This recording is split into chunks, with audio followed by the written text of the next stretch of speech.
Exercise 3.3 question first का fourth सम fourth सम है हमारा 0.2x plus 0.3y equal to 1.3 और है 0.4x plus 0.5y equal to 2.3। तो हमारा सम है 0.2x plus 0.3y equal to 1.3 और दूसरा इक्वेशन है 0.4x प्लस 0.5 इक्वल टू 2.3। अब बहुत लोग क्या करते हैं ना, सोचते डायरेक्ट सब्स्टिट्यूशन ही तो करना है ना, डायरेक्ट सब्स्टिट्यूशन करने लगते हैं। लेकिन है ना, देखो आप लोग अगर देखोगे तो शुरू से लेके आखिरी तक देखो, यहाँ पर और यहाँ पर सब में डेसिमल है। सेकेंड इक्वेशन में भी हम देखते हैं यहाँ यहाँ यहाँ सब में डेसिमल है।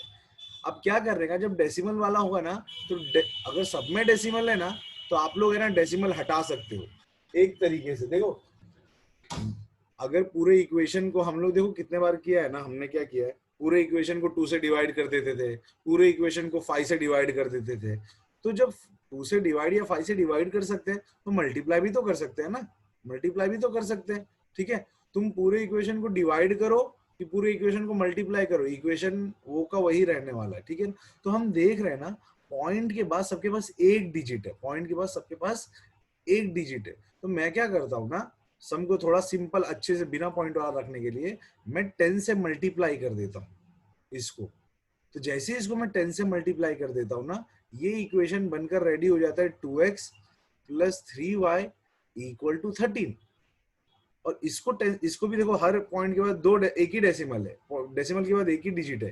तो मैं क्या करता हूँ, इसको भी 10 से मल्टीप्लाई कर देता हूँ। तो ये क्या बनकर रेडी हो जाएगा, 4x plus 5y equal to 23। तो ये इससे सॉल्व करोगे तो रॉन्ग कुछ नहीं होना है, लेकिन क्या है ना, डेसिमल में हमारा मिस्टेक के चांसेस ज्यादा हो जाएंगे। और ये सब देखो अभी कितना सिंपल लग रहा है ना, ऐसा लग रहा है कि अब भी हो जाएगा सब। ठीक है ना, तो इससे स्टार्ट करते हैं, हम लोग 2x plus 3y equal to 30। आप लोग भी मेरे साथ कर सकते हो, अभी यहां से स्टार्ट कर सकते हैं, इक्वेशन 1 इक्वेशन 2। सिर्फ यहां से ये चीज हमने नया सीखा, डेसिमल से कैसे बिना डेसिमल वाला बनाया हमने। ठीक है, बाकी करना तो हमको वही है। इक्वेशन, एक सेकंड, इसको हटाता हूँ ना।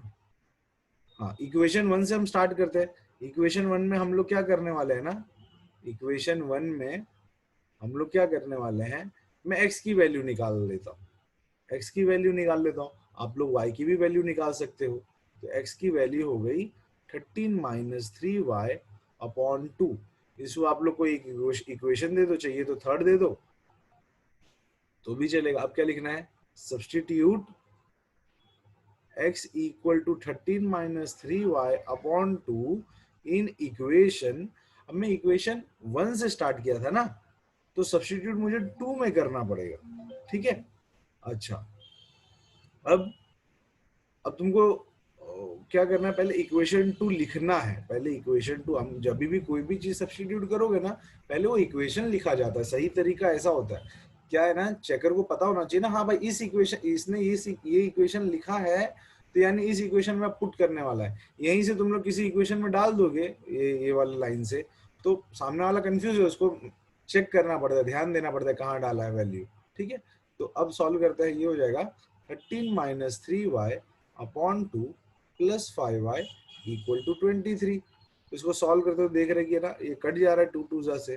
ठीक है, अब ब्रैकेट में 13 2 जा 26 माइनस 3 2 जा 6y plus 5y equal to 23। तो ये बन गया 26 minus y is 23, 26 minus 23 is y। तो y की वैल्यू आ गई 3। अब मैं क्या करूंगा ना, सब्सटीट्यूट, अब मैं कोई भी इक्वेशन में डाल सकता हूँ y की value. Substitute y equal to 3, y equal to 3 in equation number 3। ठीक है ना, 3 थोड़ा सिंप्लीफाइड वे में दिया है, डायरेक्ट x की वैल्यू के फॉर्म में ही दिया है। 13 माइनस 3y अपॉन 2। तो 13 माइनस 3 y हमारा हो गया 3 अपॉन 2, ये हो गया 13 माइनस 9 अपॉन 2 यानी 4 अपॉन 2, यानी इसकी वैल्यू आ गई 2। तो x की वैल्यू फाइनल है हमारा 2, और फाइनल हमारा आंसर है x, y 2, 3। एक्सरसाइज 3.3 का फिफ्थ सम है √2x plus √3y equal to 0, √3x minus √8y is 0। ठीक है, तो हमारा पहला इक्वेशन ये है, ये हमारा दूसरा इक्वेशन है, ये स्टैंडर्ड फॉर्म में है, स्टैंडर्ड फॉर्म में ही है। तो मुझे कुछ फ्रैक्शन लेने वाली बात तो है नजर आ नहीं रही है इसमें। ठीक है, तो इसको हम डायरेक्ट सॉल्व करेंगे। पहले इक्वेशन से स्टार्ट करते हैं। ये पहला इक्वेशन में इधर ऐसा लिख दिया करता हूँ हमेशा, है ना। ये तुम नहीं लिखोगे 1 तो भी चलेगा, ऐसा इधर 1 नहीं लिखोगे तो भी चलेगा। तुम पहला इक्वेशन लिख के करोगे तो समझने वाली बात है, पहले इक्वेशन से ही स्टार्ट हुआ है। अब मैं क्या करूंगा, इसमें से x की वैल्यू निकाल लेता हूँ। आपको y की वैल्यू निकालना है तो आप लोग y की वैल्यू भी निकाल सकते हैं। ये ऐसा हो जाएगा, तो x हो जाएगा -√3 अपॉन √2y। ठीक है, x हो जाएगा -√3। ये हमारा इक्वेशन नंबर 3 हो गया। इसको हम लिखते हैं सब्स्टिट्यूट। तुम इक्वेशन 3 भी लिख सकते हो या डायरेक्ट ऐसा वैल्यू भी लिख सकते हो। Substitute this -√3 upon √2y in equation 2, क्योंकि 1 से निकला था, हमने 1 से स्टार्ट किया था। ठीक है, तो अब ये हो जाएगा, पहले हम इक्वेशन लिखते हैं, कभी भी सब्स्टिट्यूट करने से पहले इक्वेशन लिखा जाता है। ठीक है, अब x की वैल्यू क्या आई, x की वैल्यू आ गई है -√3y अपॉन √2 -√8y इज 0। ठीक है, ये बन जाएगा 3y अपॉन √2 -√8y इज 0। अब देखो ना, हम चीजों को ना तरीके से कर लेते हैं। अब यहाँ एलसीएम नहीं निकालना, एलसीएम निकालोगे ना तो चीजें बढ़ जाएगी, एलसीएम निकालोगे तो रॉन्ग नहीं आने वाला। लेकिन हमको तो y चाहिए ना, तो y कॉमन निकाल लेता हूँ, y कॉमन निकाल लेता हूँ, y कॉमन निकाल लेता हूँ। तो ये बन गया 3 अपॉन √2 -√8 इज 0। अब चीजों को समझना, बहुत लोग है ना ये करने लगते हैं ना, इसको सॉल्व करने लगते हैं। ये सॉल्व नहीं करोगे तो क्या फर्क पड़ेगा। देखो, मान लो, एक सेकंड, मान लो इसकी वैल्यू, मान लो ऐसा आएगा नहीं इसकी वैल्यू ऐसी, लेकिन मान लो इसकी वैल्यू 5 होती, मान लो इसकी वैल्यू आप लोग सॉल्व करते, मैं सबकी वैल्यू दे देता और 5 निकलता, तो ये 5 कहां जाने वाला था, ये 5 तो डिवीजन में जाने वाला था ना। तो इस केस में भी तो ऐसा होगा, इस केस में भी तो, एक सेकंड, इस केस में भी तो ऐसा होगा ना कि ये y कॉमन निकलने के बाद 3 अपॉन √2 -√8, ये पूरा का पूरा टर्म डिवीजन में भी तो भेज सकते हैं, क्योंकि यहाँ तो मल्टीप्लाई है, उसी तो कुछ तो वैल्यू निकलेगी, वो तो जाने वाला लास्ट में डिवीजन में ही है। तो जब डिवीजन में जाएगा तो y की वैल्यू 0 निकल आ जाएगी। ठीक है, तो अब हम इसको y की value substitute y equal to 0 in equation number 3। ठीक है, इक्वेशन नंबर 3 बोल लो या 1 बोल लो, एक ही बात है। तो x -√3 अपॉन √2y, पहले इक्वेशन लिखा जाता है कभी भी। अब देखो ये तो कितना अच्छा बन गया है। तो y की वैल्यू 0, किसी भी चीज को मल्टीप्लाई बाय 0 करो, किसी भी चीज को मल्टीप्लाई बाय 0 करते हैं तो x की वैल्यू 0 ही आएगी। ठीक है ना, तो हमारा फाइनल आंसर है x, y का 0,0। यहाँ पर हमने एक चीज मिस कर दिया, √3 इंटू √3 तो 3 हो गया, लेकिन ये माइनस साइन हमने यहाँ पर मिस कर दिया। तो ये माइनस साइन से कोई फर्क नहीं पड़ता, तो अंदर ही रहने वाला है। ठीक है ना, वो तो पूरा का पूरा अब जाके 0 बनेगा। तो आंसर में कोई चेंज नहीं हुआ, लेकिन आप लोग ध्यान रखना, मेरे से गलती हो गया था ये। ठीक है, अभी हम एलिमिनेशन मेथड सीखने जा रहे हैं। मैंने एक सिंपल सा इक्वेशन लिया है। पहला इक्वेशन है x plus y equal to 14 और दूसरा इक्वेशन है x minus y equal to 4। देखो, सम इक्वेशन कैसा भी हो ना, सबसे पहले उसको इस फॉर्म में रहना चाहिए, ax plus b y plus c equal to 0। हम देख रहे हैं ax plus b y plus c equal to 0 मतलब अपॉन में नहीं होना, यहाँ फ्रैक्शन में ऐसा कुछ नंबर नहीं होना चाहिए फ्रैक्शन में। ठीक है, उसके बाद ही हम सॉल्व करेंगे। तो एलिमिनेशन में रूल क्या है ना, हमको या तो हमको या तो x को हटाना रहता है या तो y को हटाना रहता है, या तो हमको x को एलिमिनेट करना रहता है या तो y को एलिमिनेट करना रहता है। तो एलिमिनेशन का रूल ऐसा है कि जो भी x होगा या जो भी y होगा दोनों इक्वेशन में, अगर आपको x को एलिमिनेट करना है, अगर आपको, तो x के आगे जो नंबर इधर है वही नंबर इधर भी होना चाहिए। और मान लो आपको x को एलिमिनेट ना करके आपको y को एलिमिनेट करना है, तो y के आगे जो नंबर होगा ना वही y के आगे का नंबर, मतलब कोएफिशिएंट सेम होना चाहिए। तो जिस चीज को आपको एलिमिनेट करना है उसके आगे का कोएफिशिएंट सेम होना चाहिए, यानी आगे का नंबर सेम होना चाहिए। तो हम देख रहे हैं। अच्छा, और दूसरी बात क्या ना, जिसको भी एलिमिनेट करना है ना, दोनों का साइन ऑपोजिट होना चाहिए। जैसे कि अगर इधर x प्लस है, अगर हमको x को एलिमिनेट करना है तो इधर प्लस है तो इधर माइनस होना चाहिए, और या इधर माइनस है तो इधर प्लस होना चाहिए, तो ये एलिमिनेट होगा। ठीक है, तो मैं अगर सम को देखूं थोड़ा तरीके से तो मुझे मालूम पड़ रहा है कि सबके आगे का नंबर तो सेम है। देखो x के आगे 1 है, इसमें भी x के आगे 1 है, y के आगे 1 है, इसमें भी y के आगे 1 है, लेकिन हमको साइन भी तो उल्टा चाहिए, साइन भी तो उल्टा चाहिए। तो देखो इसमें पहले से ये ना साइन ऑपोजिट में है, प्लस का y और माइनस y हमारे पास पहले से ही मौजूद है, तो इसलिए हमको साइन अलग से चेंज करने की जरूरत नहीं है, साइन अलग से चेंज करने की जरूरत नहीं है। तो इसमें क्या होगा, अब डायरेक्ट एलिमिनेशन होगा। ये तो थोड़ा सिंपल सम ले रहा हूँ, इसका एक और थोड़ा अच्छा वाला सम लूंगा। ये कट हो जाएगा डायरेक्टली और ये बन जाएगा x, और ये x plus x 2x, 14 plus 4 18। अब आगे x की वैल्यू 9। इसके बाद वही करना है जो अब तक करते आ रहे थे, सब्स्टिट्यूट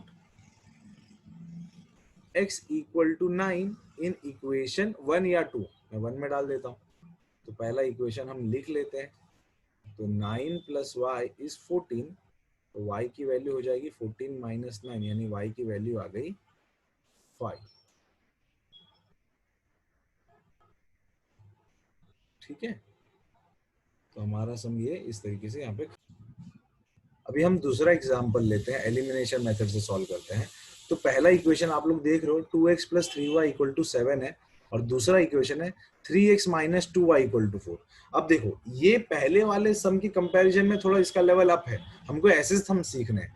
तो आप लोग देखोगे ना तो x के आगे का नंबर सेम है, ना तो y के आगे का नंबर सेम है। y के आगे मतलब ये दोनों सेम होना चाहिए, और ये अगर सेम होना, अगर एक्स को काटना है तो ये दोनों सेम होना चाहिए, लेकिन ऐसा तो है ही नहीं, उल्टा सीधा हो गया है सब। ठीक है, इधर का उधर हो गया, उधर का उधर हो गया। तो पहले आप लोग डिसाइड कर लेने का कि आपको एक्स एलिमिनेट करना है कि वाई एलिमिनेट करना है। तो मैंने डिसाइड कर लिया वाई एलिमिनेट करने के लिए। अब मैंने वाई एलिमिनेट डिसाइड क्यों किया करने के लिए, क्योंकि पहले से ही दोनों का साइन ऑपोजिट है, तो मेरे को एक साइन चेंज करने का झंझट नहीं आएगा। ठीक है, तो मान लो मैं x को y को एलिमिनेट करता हूं, उसके बाद मैं x भी एलिमिनेट करके दिखाऊंगा। ठीक है ना, तो मुझे अगर y को एलिमिनेट करना है ना, तो देखो इसके आगे 3 है और इसके आगे 2 है, इसके आगे 3 है, इसके आगे 2 है, तो दोनों एक दूसरे के टेबल में भी नहीं जाता है। ठीक है, दोनों एक दूसरे के टेबल में भी नहीं जाता है। तो क्या करने का, इसके पास 2 है ना, ये 2 इसमें मल्टीप्लाई करने का, और इसके पास 3 है ना, ये 3 इसमें मल्टीप्लाई करने का, ऐसे करने का। तो जब तुम मल्टीप्लाई करोगे ना ऐसे, तो होगा क्या, ये पूरा जो इक्वेशन है ना, फर्स्ट इक्वेशन, ये जो पूरा फर्स्ट इक्वेशन है ना ये वाला, ये बन जाएगा, ये पूरे से मल्टीप्लाई होगा 2, ये पूरे से ये वाला 2 मल्टीप्लाई होगा, और ये 3 इस पूरे 3 से मल्टीप्लाई होगा।